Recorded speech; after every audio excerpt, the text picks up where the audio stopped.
Some basic concepts of chemistry topic la irundhu 34th sum pannalam parunga. A welding fuel gas contains carbon and hydrogen only. Burning a small sample of it in oxygen gives 3.38 gram and carbon dioxide 0.69 gram of water and no other products அப்படின்னு சொல்லியிருக்காங்க. A volume of 10 liter measured in STP of this welding gas is found to weigh 11.6 gram. Calculate first one empirical formula, second one molar mass of the gas, next one molecular formula அப்படின்னு கேட்டிருக்காங்க. So இப்போ வந்து ஒரு welding fuel case கொடுத்துருக்காங்க. இந்த கேஸில் என்னென்ன இருக்குதுன்னு பார்த்தீங்கன்னா கார்பன் இருக்குது, அடுத்து ஹைட்ரஜன், கார்பன் ஹைட்ரஜன் மட்டும்தான் இருக்குது. ஓகேங்களா? அப்படின்னா இந்த வெல்டிங் கேஸுடைய எம்பிரிக்கல் ஃபார்முலா கேட்குறாங்க. சரிங்களா? அப்படின்னா கார்பன் இருக்குது, ஹைட்ரஜன் இருக்குது. இப்போது இந்த வெல்டிங் கேஸில் இருக்கிற மாலிகுல் கார்பன் ஹைட்ரஜன் சேர்ந்த மாலிகுல். கார்பன் வந்து எக்ஸ் ஆட்டம்ஸ் இருக்குன்னு அஸ்யூம் பண்ணிக்கலாம், ஹைட்ரஜன் வந்து ஒய் ஆட்டம்ஸ் இருக்குன்னு அஸ்யூம் பண்ணிக்கலாம். இதுதான் molecular formula of a welding கேஸ்ன்னு எடுத்துக்கலாம். அப்படின்னா நம்ம எக்ஸும் ஒய்யும் கரெக்டாக கண்டுபிடிச்சி சப்ஸ்டிட் பண்ணோம்னா மாலிகுலர் ஃபார்முலா கிடச்சிரும். இந்த எக்ஸும் ஒய்யும் வந்து ஸ்மாலஸ்ட் ஹோல் நம்பர் ரேஷியோவில் எழுதுனோம்னா அப்போ கிடைக்கிறது வந்து எம்பிரிக்கல் ஃபார்முலா. சரிங்களா? ஓகே, இங்கே என்ன கொஷனில் சொல்லியிருக்காங்க பார்த்தீங்கன்னா வந்து இந்த வெல்டிங் கேஸ் வந்து கார்பன் அதாவது ஆக்சிஜனில் பர்ன் ஆகுது. அதாவது burning a small sample of it in oxygen gives 3.38 gram of carbon dioxide கொடுத்துருக்குன்னு சொல்லியிருக்காங்க.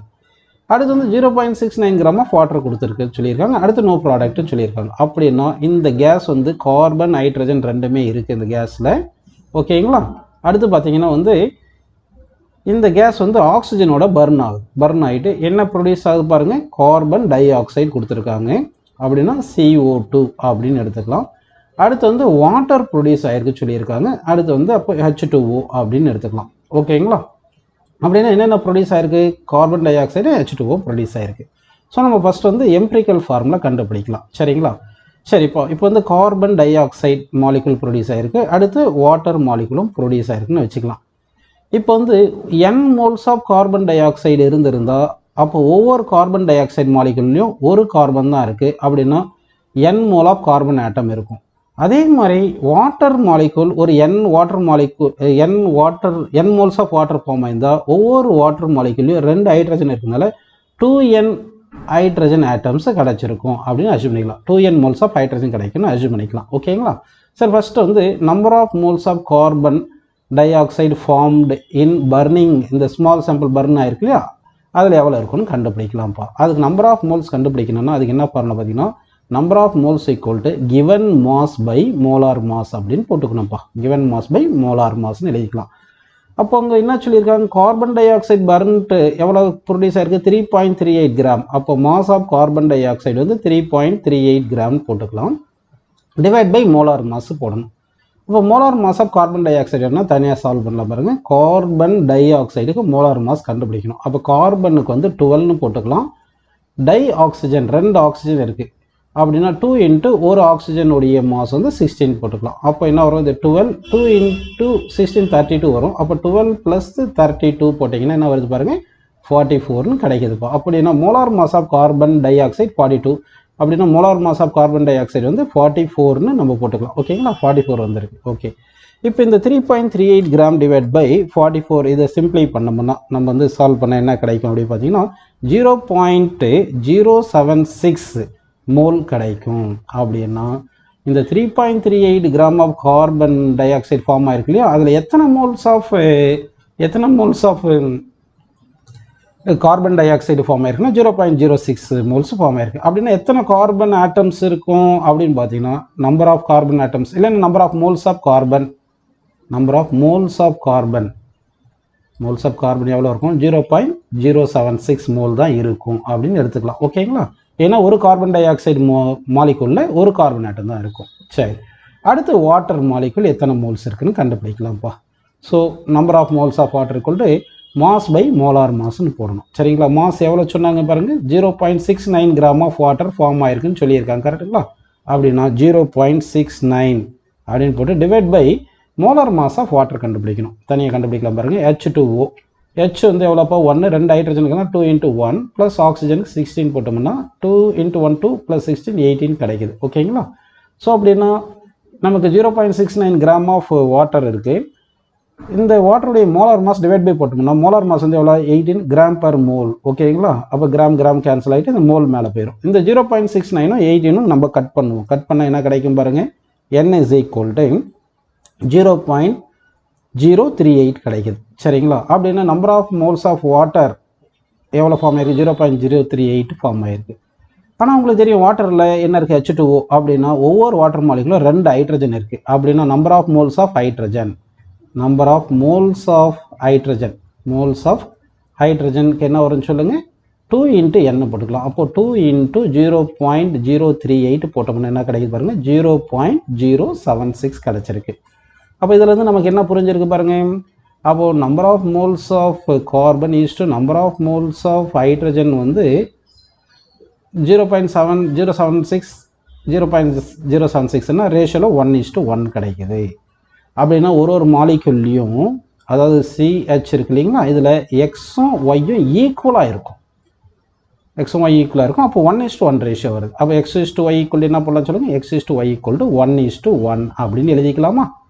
அப்படின்னா நம்ம எம்பிரிக்கல் ஃபார்முலா என்ன பண்ணலாம்? XY 1:1ன்றதுனால எம்பிரிக்கல் ஃபார்முலா இஸ் ஈக்குவல் என்ன பண்ணலாம்? CH அப்படின்னு எழுதிக்கலாம்ப்பா. இதுதான் empirical formula of a given gas அப்படின்னு கிடச்சிருக்கு. ஓகேங்களா? சரி, அப்படின்னு எடுத்துக்கலாம்.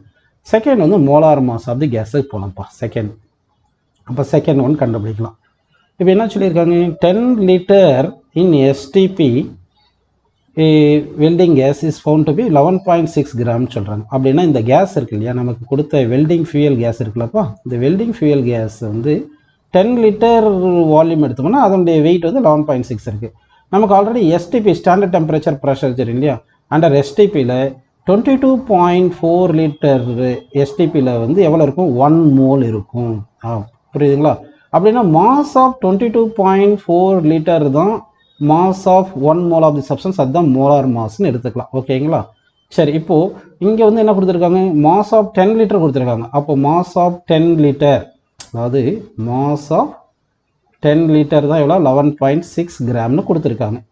அப்படின்னா மாஸ் ஆஃப் 1 லிட்டர் என்ன வரும்னு சொல்லுங்கள்? மாஸ் ஆஃப் 1 லிட்டர் = இந்த 10 டினாமினேட்டரில் போயிடும். அப்போது 10 லிட்டருடைய மாஸ் 11.6. ஸோ 11.6 / 10 கிராம்னு கிடைக்கும். கரெக்டுங்களா? ஆனால் 22.4 லிட்டர் மாசுனா ஒரு மோலார் மாசு. அப்போ மாஸ் ஆஃப் 22.4 லிட்டர் இதுதான் molar mass. That is equal என்ன வரும்? 22.4 × 11.6 / 10ன்னு போட்டுக்கலாம்ப்பா. ஓகேவா? ஓகே, இதை சிம்பிளை பண்ணிங்கன்னா நமக்கு என்ன கிடைக்கும் பாருங்கள்? 26 கிராம் அப்படின்னு கிடைக்கும். ஸோ இப்போ வந்து இந்த மாலிகுலர் மாஸ் என்ன கிடைக்கும்? 26 கிராம் பர் மோல்.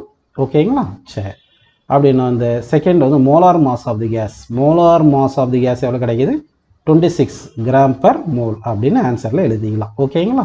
சரி, அடுத்து வந்து மாலிகுலர் ஃபார்முலா கேட்குறாங்க. ஸோ மாலிகுலர் ஃபார்முலா நம்ம கண்டுபிடிக்கணும். இப்போ மாலிகுலர் ஃபார்முலா கண்டுபிடிக்கணும் என்ன பண்ணுவோம்? ஆக்சுவலாக ஒரு மாலிகுலர் எத்தனை எக்ஸ் இருக்கும், எத்தனை ஒய், அதாவது எத்தனை கார்பன் எத்தனை ஹைட்ரஜன் இருக்குன்னு கண்டுபிடிக்கணும். சரிங்களா? அதுக்கு வந்து N ஃபேக்டர்னு ஒரு ஃபார்முலா போட்டு N ஃபேக்டர் = மாலிகுலர் மாஸ், அதாவது மோலார் மாஸ். சரிங்களா? Molar mass divide by empirical formula mass போட்டுக்கணும். எம்பிரிக்கல் ஃபார்முலா மாஸ் அப்படி போட்டிங்கன்னா இங்கே எம்பிரிக்கல் ஃபார்முலா மாஸ் பார்த்தீங்கன்னா எம்பிரிக்கல் ஃபார்முலா வந்து கார்பன் ஹைட்ரஜன். கார்பனுக்கு வந்து 12, ஹைட்ரஜனுக்கு வந்து 1 வந்திருக்கு. அப்போது 12 + 1 13 கிடைக்குது. அப்போ எம்பிரிக்கல் ஃபார்முலா மாஸ் என்ன வருது? 13 வருதா? ஸோ அதை சப்ஸ்டிட் பண்ணுவோம். ஓகேங்களா? இந்த என்னன்றது N ஃபேக்டர். ஓகேங்களா? சரி, இப்போ சப்ஸ்டிட் பண்ணுங்க. இப்போது N = மோலார் மாஸ் எவ்வளோ வந்தது? 26 வந்ததா? 26 போட்டுங்க. எம்பிரிக்கல் ஃபார்முலா மாஸ் எவ்வளோ? 13 கிடைக்குது. தட் இஸ் ஈக்குவல் டு 2ன்னு கிடைக்குது. ஓகேங்களா? அப்படின்னா வந்து 2 டைம்ஸ் இருக்கும். 2 டைம்ஸ் போட்டுக்கணும். கார்பனும் ஹைட்ரஜனும் எத்தனை டைம்ஸ் இருக்குது? 2 டைம்ஸ். அப்போ எக்ஸ் ஒய்யும் எவ்வளோ? ஆல்ரெடி நமக்கு 1 இங்கே 1:1 ரேஷியோவில் போட்டோம். அதாவது X:Y வந்து என்ன போட்டோம்? 1:1 ரேஷியோ போட்டோமா? இப்போ வந்து என்ன கிடைக்குது? 2 கிடைக்குதுன்னா × 2 போட்டுக்கணும். அப்படின்னா எக்ஸ் வேல்யூ 2ன்னு போட்டுக்கலாம், ஒய் வேல்யூ 2 போட்டுக்கலாம். அப்படின்னா சி எக்ஸ் வந்து 2, ஹச் வந்து ஒய்யும் 2. ஸோ அப்போ நமக்கு என்ன கிடைக்குது, C2H2. அப்போ இந்த C2H2 கிடச்சிருக்கு இல்லையா, இதுதான் வந்து என்னது மாலிகுலர் ஃபார்முலா. சரிங்களா, மாலிகுலர் ஃபார்முலான்னு எழுதிக்கலாம்ப்பா, மாலிகுலர் ஃபார்முலா. ஸோ அப்போ என்னென்ன கிடச்சது நமக்கு, எம்பிரிக்கல் ஃபார்முலா வந்து CHன்னு கிடச்சிருச்சு, மோலார் மாஸ் வந்து 26 கிராம் பெர் மோல். அடுத்து மாலிகுலர் ஃபார்முலா C2H2ன்னு ஆன்சரில் கிடச்சிருக்குப்பா.